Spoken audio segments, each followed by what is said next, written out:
And welcome back to the GCC edition of A Higher Degree. I'm Jayne Flores here with my guest Stephen Tenorio Jr., author of his first novel, An Ocean in a Cup. It is a novel, kind of a romanticized look at the 1890s through the eyes of his main character, Tomas, who struggles with some adversity. And you use the ocean as a metaphor in this novel. Right. The opening scenes and the closing scenes are a struggle with the ocean, where he actually has to, it's a physical struggle for survival in the ocean. And the first scene where he goes to save an old man, and then the second scene when he is in the ocean and he's fishing in a boat, and it's a struggle. So what was that metaphor for? Well, the first one is, like you said, it's a struggle against the ocean. What more powerful, you know,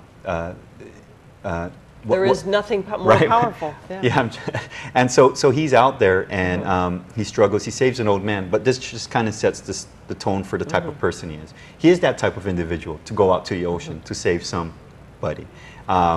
But that, and you're right, it's supposed to symbolize, I guess, this man versus nature type of conflict. But, you know, when you get to the end, what you're dealing with is there's a lot of dynamics that have occurred. If you're reading the book from beginning to end, just kind of think of it like you're walking through and you got sticker birds. And as you keep going to the end, you just collect more sticker birds. So by the time you get to the end of the ocean, all those sticker birds just kind of culminate. Because what's happening is, you know, we talked about it earlier, the dark side culminates. You know, the struggle within himself culminates. The struggle against nature culminates. It's just, you know, it's just this overwhelming force from within him, the supernatural part, the psychological part, the natural part. It just comes crashing down, and then he survives it. But he survives it in a way that explains the title of the book. And it would be very disingenuous for me to explain what the title of the book is. Okay, yeah. You do learn it at the end. Yeah, so the title of the book is it's metaphorical to him. It's very subjective to him. But it makes all the sense in the world. And a lot of people who've read it, they told me when they read the title, they're like, yeah, kind of like Guam, right? Kind of like me, kind of like us. And it's nice to hear stuff like that, because you know, those are the type of things you want to hear as an author, as a novelist. You want to ensure that the message gets through. So yeah, you have these large dynamics, but you know what I tried to do, and I've been down to talking to people, even at GVB, and I said, you got to read this book, because people who read the book say, you know, it's great. I have someone who bought 2 books from me, and he sent it off island. He's not from Guam, but he's been here for about 2 years, and he's like, I don't have any other book that kind of talks about the way Guam is, you know, in the way that I experience it. The water, the sand, you know, the hills, the temperature. You know, it's very temperamental. It's hot, then it's raining, then it's gone. Then the water is strong, and then it's not. And you know, the strength of the heat, the humidity is incredible. The air is just soaked with water, and then it's gone. So there's a lot of that happening. So so you get the feel of island life. So you get the feel, exactly. Yeah, and my narratives are very image-driven. You know, they're I noticed that. Yeah, you have a lot. You draw a lot from the surroundings. Right. Yeah. So not to, you know, I mean, it's going to be a challenge. So you know, some people have said, well, it's a bit of a cerebral read, and some people have said, no, it's okay. You know, so I guess it depends on the reader. I didn't go out there and test it with 100 readers, but I did go out and test it with about 20 or 30 readers, and the feedback was what you would expect from interpretive fiction. There's a lot of discussion. Yeah. Now, if you're looking for a book that is action-packed, like one of the who's the novelist with the lawyer, John Grisham. Oh, John Grisham, right. You know, something like that. Those types of novels. This is not that. Oh no, this isn't. This is a heavy interpretive fiction. It's more along the lines of James Joyce and William Faulkner. These types of authors, they're more about you sitting down and reflecting. Exactly. Right. It's more about reflection. The next novel I'm working on, I'm like 30 pages in. I'm going to try to shoot for that. So hopefully that works out that way. Okay, yeah. We'll talk about that in just a minute, but I really wanted to talk a little bit about your GED experience at GCC and why you went back to get the adult high school. Now, as you said earlier, most people who go for their GED do so because somewhere along the way in their life they took a detour from high school, for whatever reason. Sometimes it's adversity, most of the time, or teenage troubles, whatever. But so your experience, talk a little bit about that. Well, you know, I had a daughter at a young age. You know, she's you know, I raised her since her mom and I we separated, but for the most part we try, you know, our best to be the type of parents, you know, we all want to be. And that was difficult at the time of going to school and caring for her. So I needed a job. So got a GED.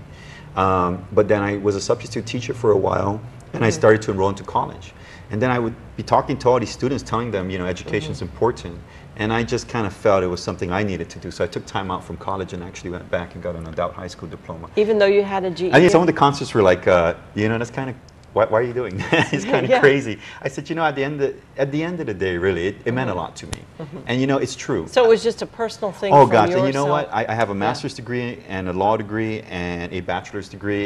You know, I went to JAG school, and I could tell you that they want the GED. Because they want the degree that you finish high school with, and that's what they always want. So I've never really given out the adult high school diploma for anything except to myself. Oh, wow. Yeah, so that's just mine, you know, and I wanted to do that for me, and it made such a big difference. What was and we'll talk about this, we need to take a break. Zach is telling me we need to take a break, but I want to talk about your experience at adult high school and about your second novel. We will be back with Stephen Tenorio Jr., An Ocean in a Cup, right after this, so stay with us. Get the story from the Pacific News Center. Half a day and good evening, Guam. Thanks for tuning in. Get both sides. Get it right. Get it from reporters you can trust. Clint Rigel, Josh DeCanco, Betsy Brown, and Kevin Kerrigan. The doctor who accepted Party the of Guam held Guam a meeting. Education Board has named a Monday new groundbreaking of the Hagana Bridge construction project. We've got the story. You can get it too. The Pacific News Center. News you can trust. A Higher Degree, news and views from the University of Guam and Guam Community College. Hosted by UOG's Kathleen Moore-Lynn and GCC's Jayne Flores. Bringing you the cutting edge of education on Guam. Look for A Higher Degree every Sunday afternoon at 3:30 on Fox 6 and 6 p.m. on ABC 7. You see, I've been on TV before, you know, and I know how to dance. Watch this. Oh, ooh, oh, yeah. Woo, ooh, ooh, yeah. Notice the fingers. Notice the fingers. Oh, yeah. Oh, yeah. Oh, yeah. Here we go. See? See how my head's, you know? See? See, it's all about the old school, you know? Gotta put that to some of your moves, you know? Power 98 is streaming online. Log on to power98.com for a live stream of Guam's official party station, or you can catch us in your Android or Apple devices absolutely free in your App Store or Android Marketplace. Power 98. Download this.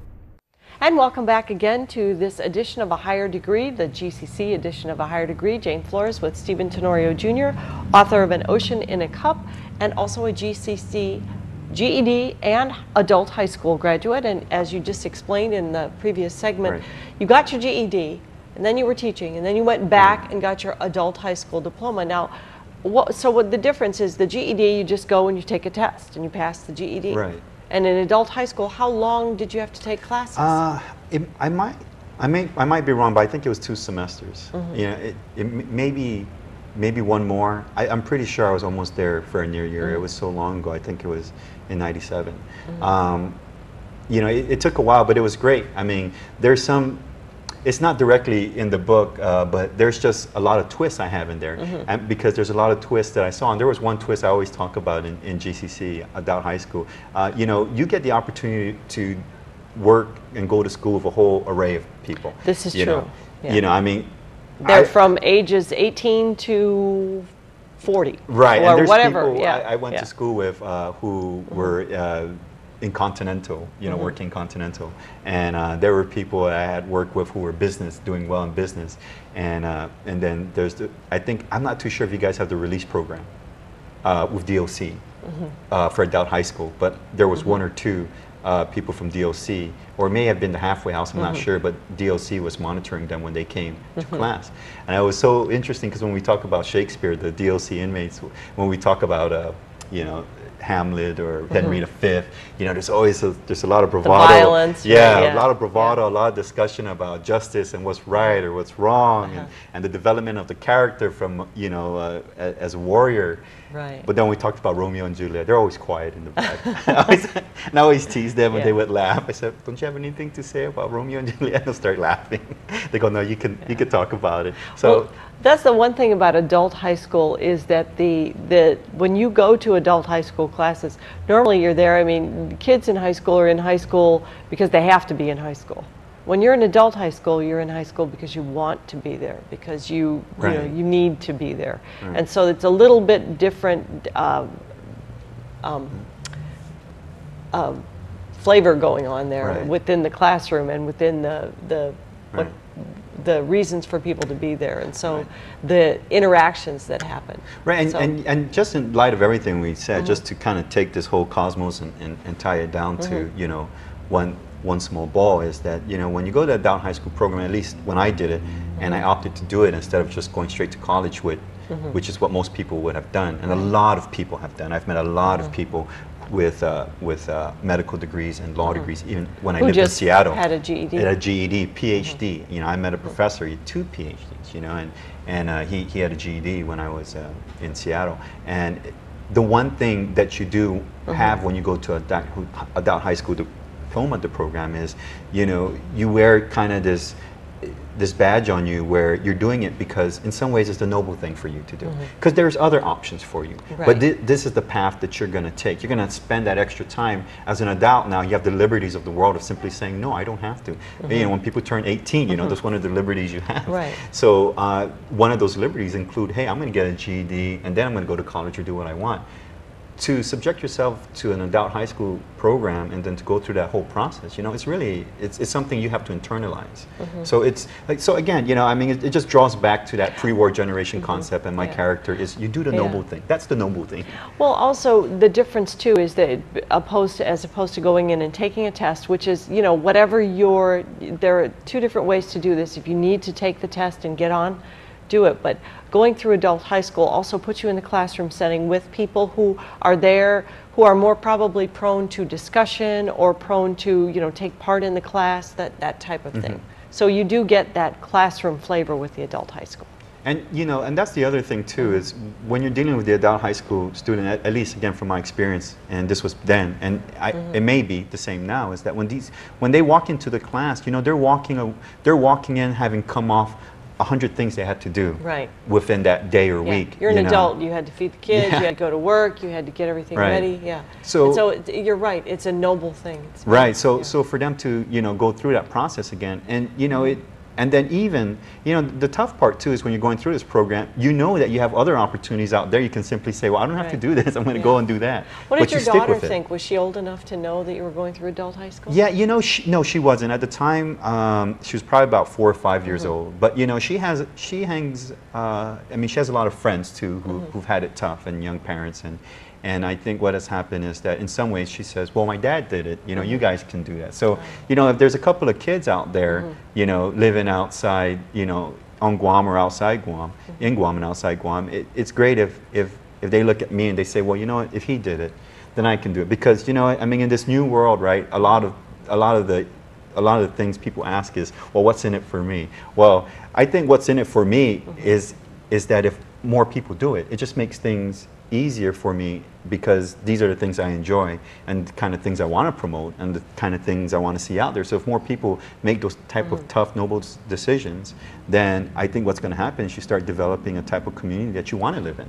So, you know, I mean, that's what's in it for me. I mean, it sounds kind of long-winded and kind of cheesy, but the truth is, I mean, we're all from this island. Who doesn't want to live in a better island? Exactly. Right? Who doesn't? Yeah.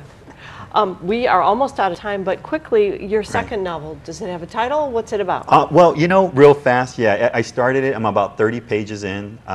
You know, it's... you were saying Kurt Vonnegut. Yeah, so if you read, if you're familiar with Slaughterhouse-Five, there's a great part in the beginning, and the narrator in that book says, I wrote the Smarty book, and that, you know, I'm done. Now I'm going to write the fun book. Now I'm going to write the fun book. Yeah, so this one is more of a fun book. And, did we have a title yet? No, but you know, there's a lot of boony dogs in it, so it's going to be fun.